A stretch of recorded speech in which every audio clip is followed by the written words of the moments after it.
Okay, hello. Welcome back to Gay. Just a write off. That's just a write off. I'll start again. Hello, guys. Welcome back. It's another commentary bout with Joseph Schenkel again, the special guest. And today we're going to be looking at a bout between Coralie Brot and Sera Azuma. And also we'll be doing a bout between Nick Itkin and Tommaso Marini that's going to be posted on the S-Class Fencing channel. So make sure that you go check that out in the description and watch our other commentary bout together. So. Yo, what's up? Super happy to be here again. And this is an awesome match to watch. I really enjoyed watching it. I really enjoyed the fencing from both fencers. And just right out the gate, just on the still frame you have right now, I really like Azuma's on guard. If there is anybody trying to get better out there at fencing, just look at how low she's bending her knees. She has like a perfect like pentagon shape between her legs, which I think is very strong. And from her tip to her elbow is a single line. So she has her wrist locked and her back arm is engaged. It's not just kind of flopping around. I think it's a really strong, solid on guard that anybody should copy. It's great. Mm-hmm.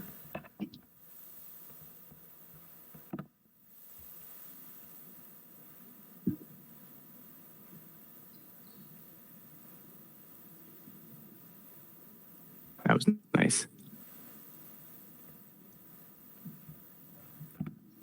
I'll just turn off my camera to help with everything.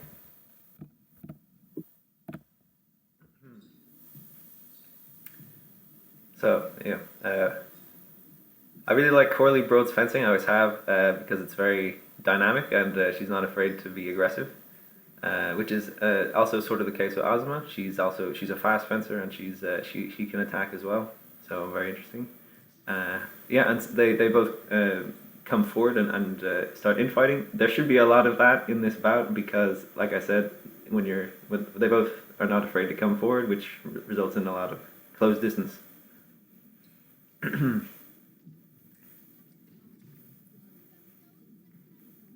too much speed there. So it looks like to me, just if you want to pause it right now, it looks to me, at least at this point in the match, that their defense is going to be built off of different things. Brot's fencing looks like it's going to be, or defensive fencing is going to be built off of kind of a pointing at the target line type thing, which makes sense. She's significantly taller and left-handed, so the threat there is poke, run away, or counterattack. And Azuma's is going to be based on hopping in and hopping out, where Brot has to fear a just sudden burst in where she's going to like initiate an infighting situation, which she seems to be really good at. Mm-hmm.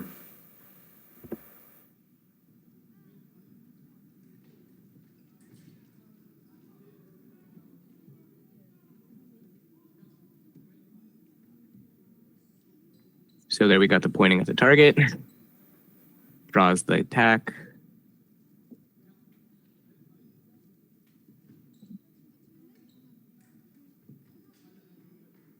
Yep, just as you said, with the line. Yeah, and yeah, it's just going to be a question of how she can break it, or how Azuma can break through, and then if Brot like coming forward can call the right angle to choose which she finishes.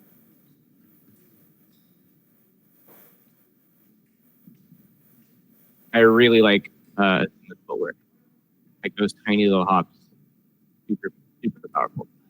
Really got the point on there. Lovely. Yeah, I think she called out the right angle. The referee is just going to remove a point from the scoreboard because he added an extra point earlier. So they're just going to check and then make the score again.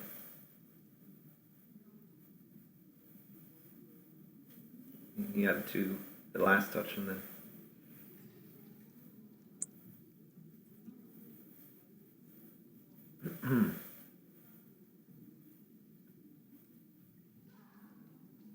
So yeah, it's an interesting setup. Sera Azuma is a very flexible fencer and is always fencing at crazy angles, like every angle imaginable, and especially against a taller fencer, it's really a game and a test of what can you land with your foil.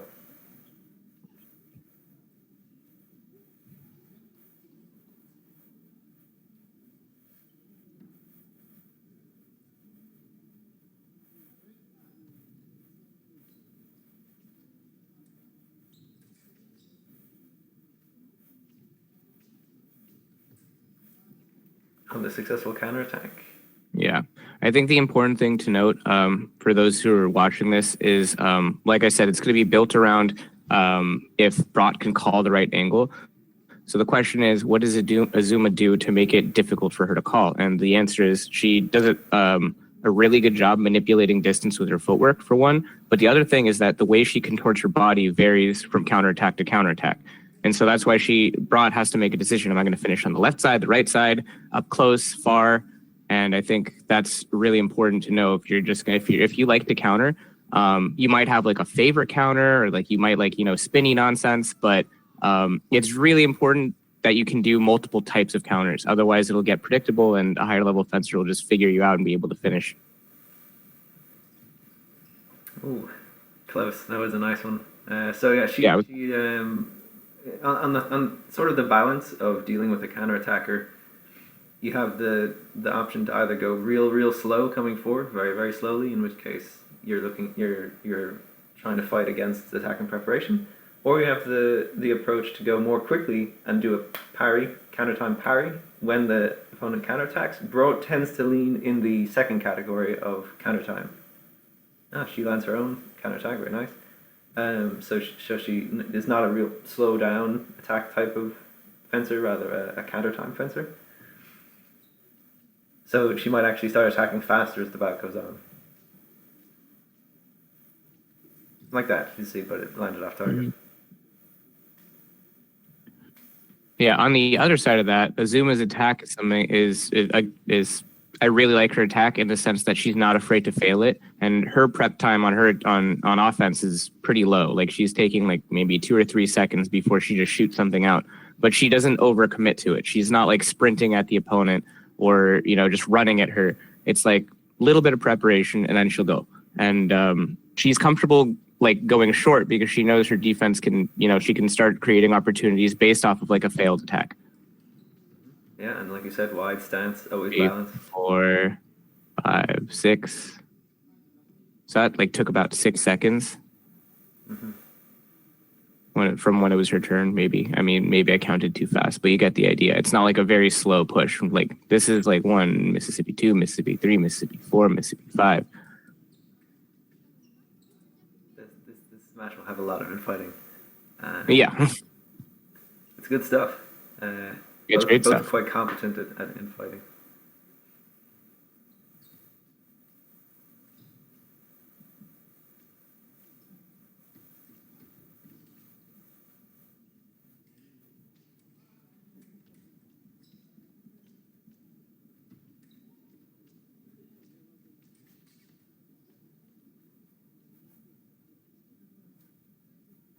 Okie dokie, I think this is over for now. Yeah.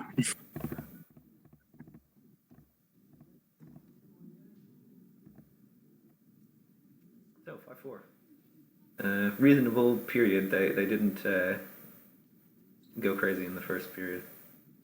That dodge is nuts. Yeah.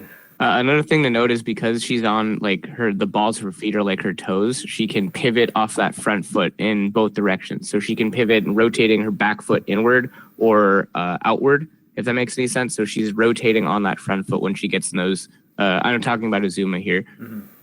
So like if she's afraid of getting flicked in the back, that back leg is going to rotate inward from the left side, if that makes any sense, like rotating clockwise. And then if she's afraid of getting hit in the chest, she'll rotate anti-clockwise.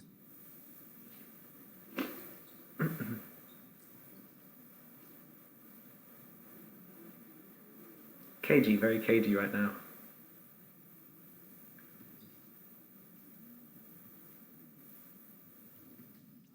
There you go, like you said. Yeah, that's the rotation. That's the rotation where she was defending her back, which is really nice.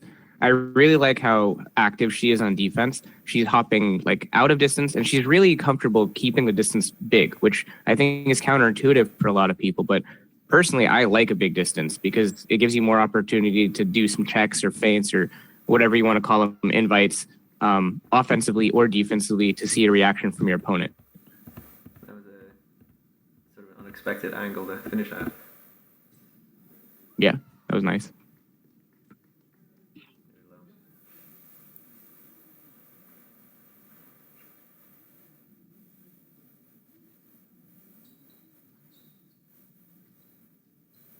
Wow, amazing. Oh yeah.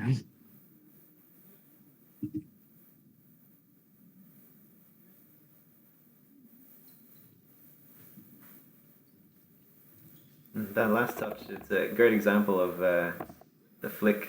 The flick isn't about bending the foil; it's about angling the Yeah. foil. See how it lands on just at it's bent downwards even if you get me. Like she doesn't throw it on; she just places it on. Yeah, I mean, you have a couple types of flicks. You have like muscle flicks where people really whip the blade, which like I mean, I think can work, but like you said, I think finesse flicks are far more effective if you're going to learn how to flick. Like going for the angle instead of just trying to like whip the blade as hard as you can. Um, Personally, I think those are more versatile. But yeah, I mean, people do muscle flick sometimes. True, true, and you know it looks great. Yeah, it does look cool. Oh, point line there. Setup almost worked. Yeah, but like I said, like in this, like look at how big that distance is, and then the rush in gives her time to make her reaction. Okay, so weapon change. Yeah, blah blah blah blah blah.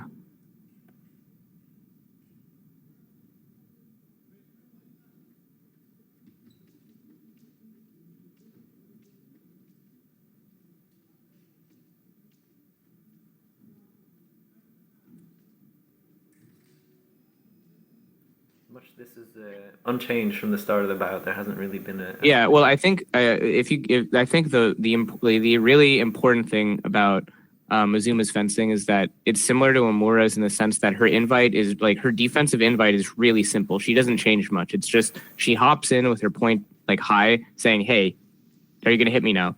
She doesn't point at the target. She doesn't try to beat the blade. It's just, "Hey, like I'm target's open. What are you going to do in this situation?" And then based on the reaction, she makes her decision. It's important to note that no reaction is a reaction. So if you're hopping in and hopping out and your opponent's not really changing anything, like if they not really like finishing their attack or trying to hit your blade or reacting to it all, that's a good indicator that you can probably just go. Mm-hmm.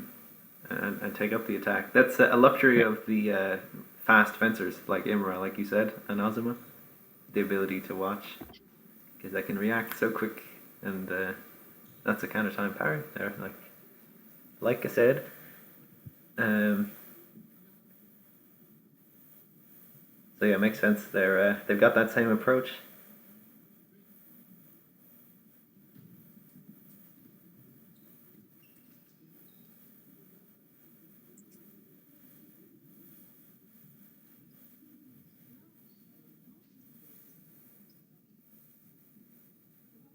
So that's a red for turning the back.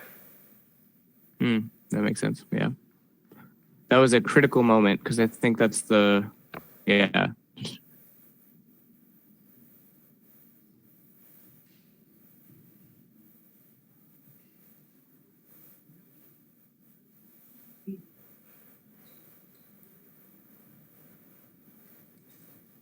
Mm-hmm.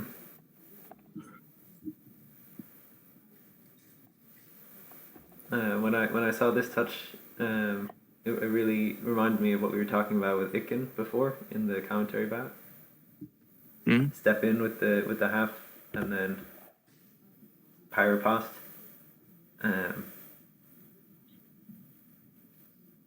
Since she's changed it up a bit from the pointed line defense to looking for the blade more and then threatening with the feet.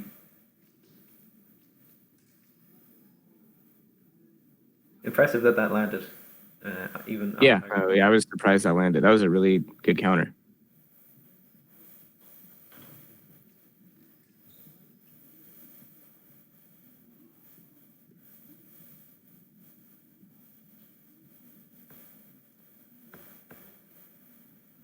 I think this is an important thing. For me, this is the moment where I think like when I was first watching this, if you could go back a little bit, Yeah. like pause, go back a little bit. This moment here, when right after this off target is scored, Brot starts to, in my opinion, bleed. And what I mean by that is she starts to show clear frustration. And this is like the first time, like, she had that the red card earlier. She handled that like, okay, whatever. She had her injury earlier, and again, she seemed to remain calm. But this is where you can start to see some emotion show.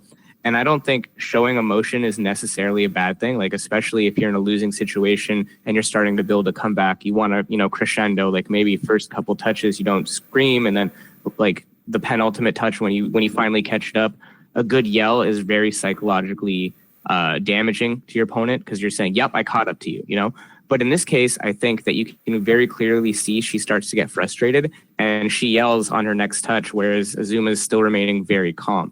So I think that's just something to note. Yeah. Mm-hmm. Might show the nerves.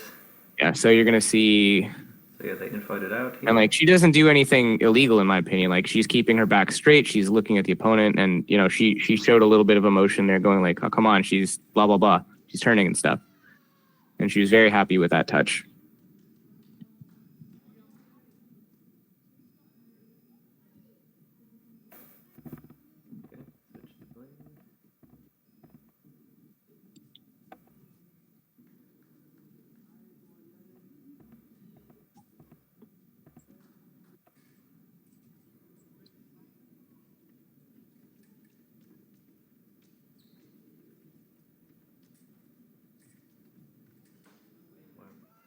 Getting annoyed in a fencing bout is a fine. It's a delicate balance. It can improve things, but then it can quickly make things worse as well. Yeah, I mean, like you have to be able to hype yourself up. I think, in my opinion, you're not gonna hit the World Cup level or even like a top finish at a knack or anything if you can't yell. And I know like a lot of people are afraid to yell, and a lot of people think it's kind of rudish. And I remember during COVID, it was interesting because I think people weren't really allowed to or something. It was like out of fashion to like not yell. I think there was you'd actually get carded for it. I can't remember, but I think that yelling at the right time is extremely important. Being able to hype yourself up is super important, but also being able to calm yourself down is equally important, if not more important. Yeah. Okay. I think it's a slower pushing attack from Azuma now, and Brot seems to have abandoned the pointed line setup for defense in favor of searching for the blade and pulling short, which is a change. They're starting to work the problem a little bit.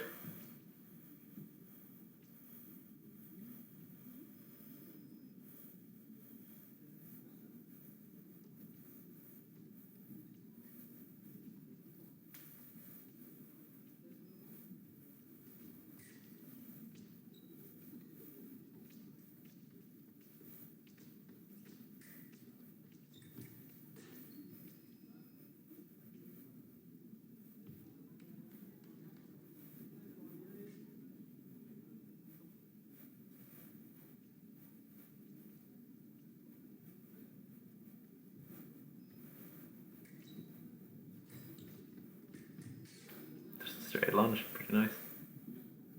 Maybe Azuma can speed it back up again. I think it might have slowed down too much. Well, it'll be interesting to see what they change after the minute break. Oh yeah, it's quite close. Yeah. Almost that same touch as earlier. Yeah, I mean, right now they're going kind of off ready fence. Like, very little preparation right now. Yeah, it's like the third in a row where it's been like less than 3 seconds for the touch or for an off target.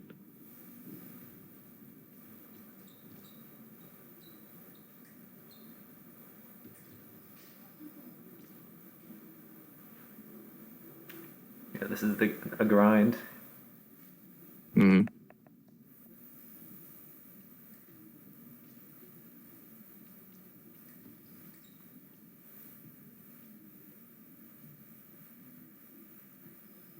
Okay, we'll skip along to the third and final period, 9-8.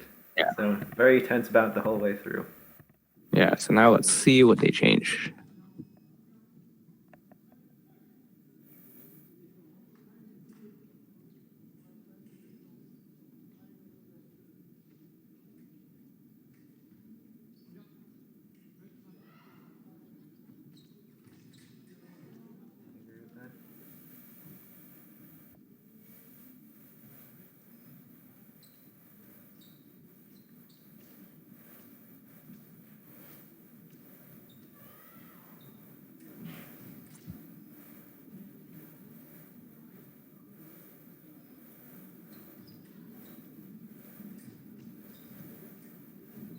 Oh, Yeah, I think this is another medical break, or this is the medical break. and so she lunges and lands on Azuma's foot there, and sort of that turns her heel. So she's taking a medical break for that. That can it's I think actually one of the more common injuries in fencing is you lunge onto someone else's foot or someone else lunges onto your foot, Yep. and then you get injured.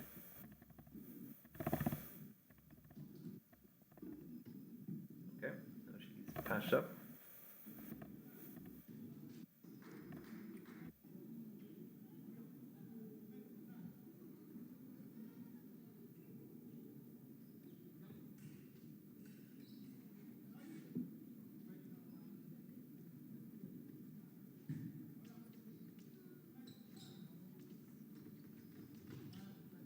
Okay. Azuma's thinking more quick attack maybe, and the stop fit is a nice answer. Maybe.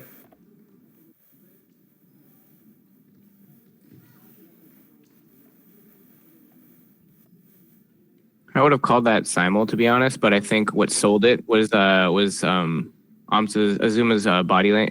language. She was just like, "Yep, this is mine," and she didn't even give the referee a chance to really make the call. She was like walking back already, and I think that combined with the speed really sold it. I think if you're to slow mo it, they attack at roughly the same time. Mm-hmm.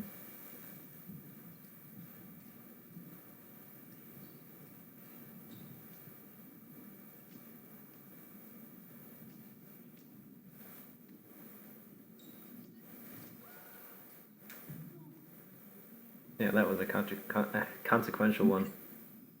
Yeah, that was important. Mm-hmm.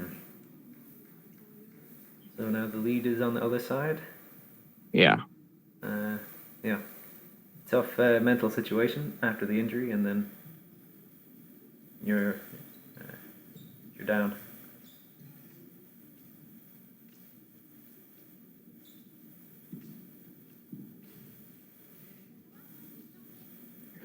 I know this is like a little detail. Could you go back like a little bit? Because I just really want to draw attention to more. Like the start of this, yeah. So something that I think again, both Azuma and Imura do very, very well is that they are not afraid to fail attacks and relieve pressure. They like that right there. I think is super important in fencing, and I think a lot of people, especially younger fencers that are just getting started, feel like they need to hold on to right of way for dear life. Like I've got to push and I've got to finish, and sometimes that kind of mentality creates bad situations. And sometimes like just letting the pressure go and working with all the strip that she has, like, is not a bad thing. Like she pushed her significantly down, so now she has some opportunities to counter or whatever. And she didn't take them, but she's really using the strip. And there it is again, this like little mini attack, because from here she's starting to see like, how is Brot gonna push me? So the unexpected counterattack, and then 10-10. So it's getting sort of low on time now, actually, about 1:45.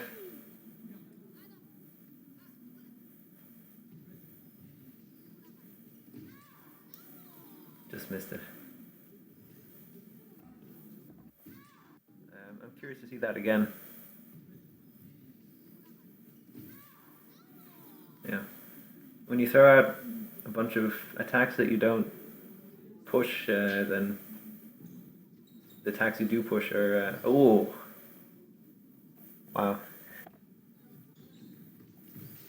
That was so close.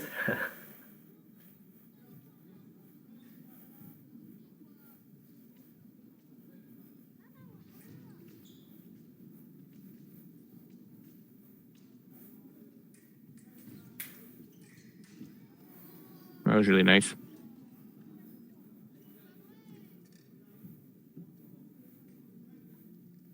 Okay, so she's, after 2 points down, taking a little break to reset. See if it works.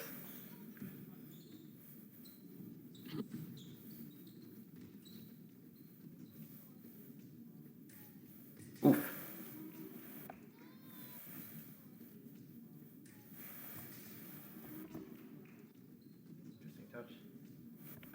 Well, the interesting thing about the last like 3 hits that she's got is how small they are. Like, previously she's been doing these like kind of more compound multi-step attacks, which makes sense because she's small. But now that they're a little bit more tired and the distance is close enough, she's just kind of going boop, like. Yeah, she's so close. Yeah, I think she's that does barely favor even the lunging. fast It's like a fencing. half step with a poke.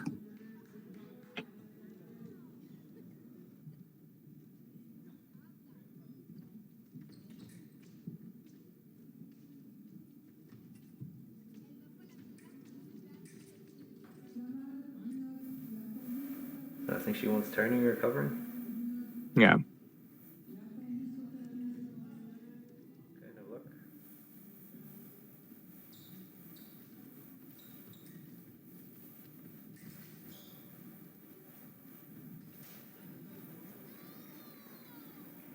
Yep, there we go.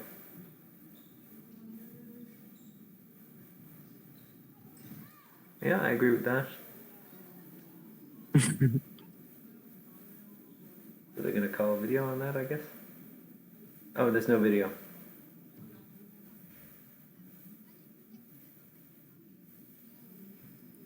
So no video, its call will stand.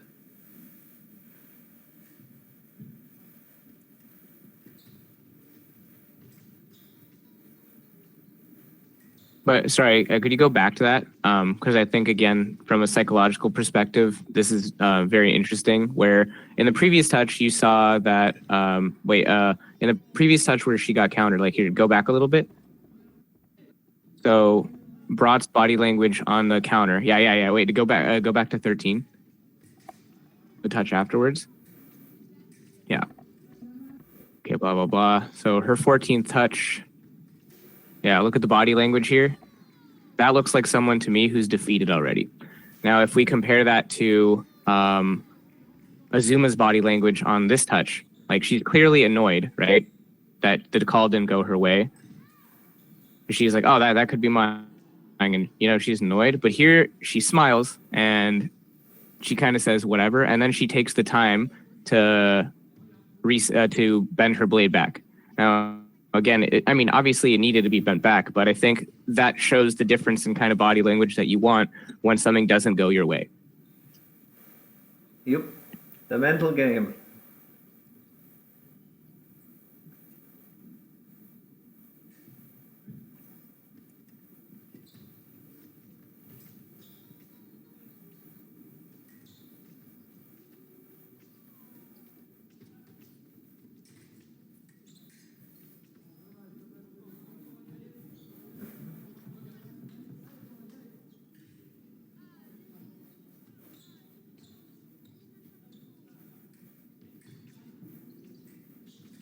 Ooh, another off target. She's got the great late finish.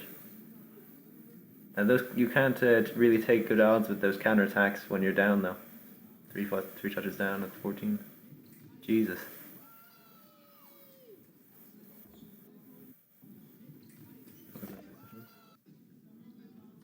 Yeah, but like you said, at this point, it's kind of an odds game. Like, Yeah, if you had counter attacked the like other you kind of know she's gonna counter, but it's just like, can you choose the right angle? Can you guess right 1 out of 3 times? Oh, there we go. No. Yeah, that's the advantage to it. For me, it's like kind of gaining material in chess. Like at a certain point, you lose too much material, and it's going to be very difficult to turn it around and win. Yeah.